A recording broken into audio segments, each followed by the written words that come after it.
আসসালামু আলাইকুম। আমরা যেদিন কুমিল্লা আসছি এটা হচ্ছে তারপরের দিন সকালবেলার ভিডিও। আর সকালবেলা আমরা নাস্তা খাওয়ার পরে আমরা এখন আম পাড়বো, তাই জন্য আগে নাস্তা খেয়ে নিচ্ছি। নাস্তা খাওয়ার পরে তো এখন আমরা আম পাড়বো। আর আম পাড়ার জন্য আফরিনের বাবা আম গাছে উঠে গিয়েছিল। আর আফরিনের বাবা দেখেন কত উপরে উঠে গেছে, আমি জুম করে একটু দেখাচ্ছিলাম। আর দেখেন যে আম গাছে আম ঝাঁকি দিচ্ছিল আর আমগুলো সব পড়ছিল। এখানে আমার ছেলে মেয়ে আমগুলো টোকাচ্ছিল।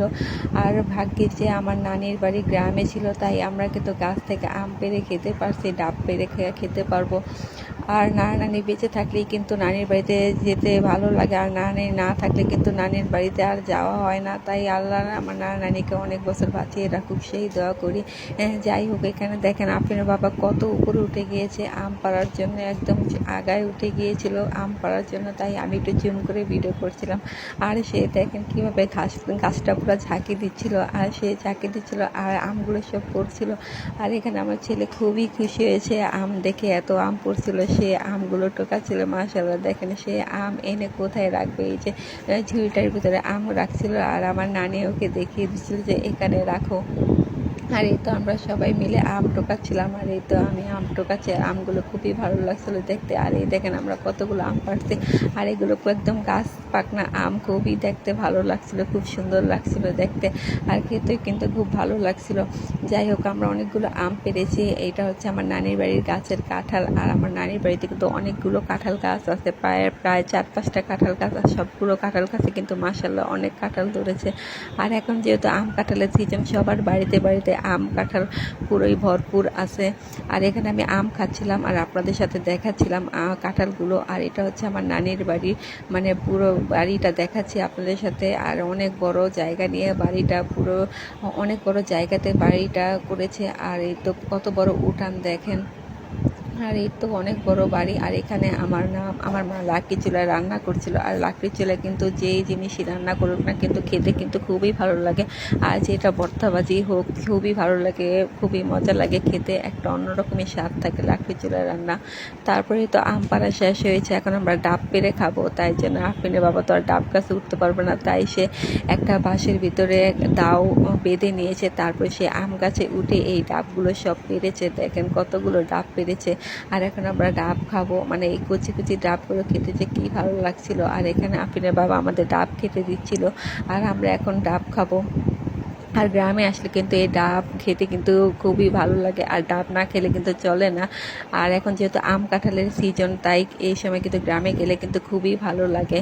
আর আমার নানা যেহেতু অসুস্থ, আর নানাকে দেখার জন্য আসছিলাম, আর তাই জন্য এই ফাঁকে আমরা এইসবও খেতে পারছি। আমাদের আসার কথা ছিল কুরবানি ঈদের পরে, ইনশাল্লাহ আমরা আবার কুরবানি ঈদের পরে যাব। আর তারপর আপনাদের সাথে আরও নতুন নতুন ভিডিও আপনাদের সাথে শেয়ার করব। আর এই ডাবের কিন্তু এই নারকেল বা শাঁস যেটাই বলেন না কেন, এটা খেতে কিন্তু আমার কাছে খুবই ভালো লাগে, একদম নরম নরম। তারপরে আমরা দুপুরে ডাব খেয়ে নদীতে গোসল করতে আসি। আর এই ঘাটলায় দেখেন একটা কাঁঠাল গাছ, একটা না অনেকগুলি কাঁঠাল গাছ ছিল। আর কাঁঠালগুলো মাশাআল্লাহ দেখেন কতগুলো কাঁঠাল একসাথে ধরেছে, বললাম না সবার বাড়িতে বাড়িতে কাঁঠাল গাছে এত কাঁঠাল ধরেছে। মাশাআল্লাহ খুবই দেখতে সুন্দর লাগছিল, আর খুবই ভালো লাগছিল দেখতে। আর একসাথে দেখেন কতগুলো কাঁঠাল ধরে আছে, খুবই ভালো লাগছিল দেখতে, তাই জন্য আমি একটু ভিডিও করে নিলাম। তারপরে এই যে দেখেন আমি ঘাটলাতে নেমে যাচ্ছি, আর এই ঘাটলাতে আমি এখন গোসল করব। আর আমরা গোসল করতে গিয়েছিলাম 5টা বাজে, এখন যেহেতু বর্ষাকাল না, তাই জোয়ার ভাটা হয়। দুপুরের দিকে নদীতে একদম পানি কমে যায়, আর বিকাল দিকে জোয়ার আসে, তাই জন্য আমরা এই বিকালে গোসল করতে গিয়েছিলাম। আর পানিগুলো এত ঠান্ডা ছিল, খুবই ভালো লাগছিল গোসল করতে। আমার তো পানি থেকে আর নামতেই মন যাচ্ছে না। এই দেখেন নদীটা কত বড়, আর এই নদীর পানিতে এখন আমি গোসল করব। আর আমি আর মা এসেছি গোসল করার জন্য, আর আমার মেয়ে আর ছেলে ওর আগে সিঁড়িতে বসে বসে গোসল করছিল। আর এই তো আমি নেমে গিয়েছিলাম নদীতে, আর আমার মেয়েকে একটু বলছিলাম যে ভিডিও করে দিতে। আর এই দেখেন ওর ভিডিও করার নমুনা, আমার ভিডিওটা পুরোটাই যেমন লাগে নষ্ট করে দিয়েছে, এরকম অবস্থা। তারপরে এই তো আমি নদীতে নেমে গিয়েছি, আমি আর আমার মা নেমে গোসল করছি। আর আমি সাঁতার জানি ছোটোবেলা থেকে, যেহেতু আমার নানির বাড়ি নদীর পাশে, তাই আমরা ছোটোবেলা থেকেই সাঁতার জানি। নানির বাড়িতে আসতাম বেড়াতে, তখন থেকেই আমরা সাঁতার শিখেছি। আর এই তো খুবই ভালো লাগছিল নদীর পানিতে গোসল করতে। আর এখানে আমার ছেলে তো খুবই খুশি নদীতে গোসল করে। তাকে বললাম যে ডুব দাও, সে সিঁড়িতে বসেই মাথায় মানে পানিতে ডুব দিচ্ছিল। আর সে পানি থেকে এত খুশি হয়েছিল, ওকে কিন্তু আমি দুপুরবেলা একবার গোসল করে দিয়েছিলাম কলের পানি দিয়ে। আর সে আমাদের গোসল থেকে সেও গোসল করবে, তাই তাকেও নিয়ে বসে পড়লাম আর তাকেও আমি গোসল করিয়ে দিলাম। আর এই তো গোসল করে শেষ করে আমরা এখন বাসায় চলে যাচ্ছি। আর এই তো বাসায় এসে এখন খাওয়া দাওয়া করবো। আর আমার মা আজকে রান্না করছিলেন ঢেঁড়স ভাজি, মুরগির মাংস আর হচ্ছে নদীর মাছ। আর গ্রামে আসছি, নদীর মাছ না খেলে কি হয় নাকি বলেন তো? গ্রামে আসছি, নদীর মাছ তো খেতেই হবে, তাই না? আর আজকের ভিডিওটি কেমন লেগেছে অবশ্যই কমেন্ট করে জানাবেন। আর ভালো লাগলে একটা লাইক দিয়ে দিবেন। দেখা হবে নেক্সট একটা সুন্দর ভিডিওতে। ততদিন পর্যন্ত সবাই ভালো থাকবেন, সুস্থ থাকবেন। আল্লাহ হাফেজ।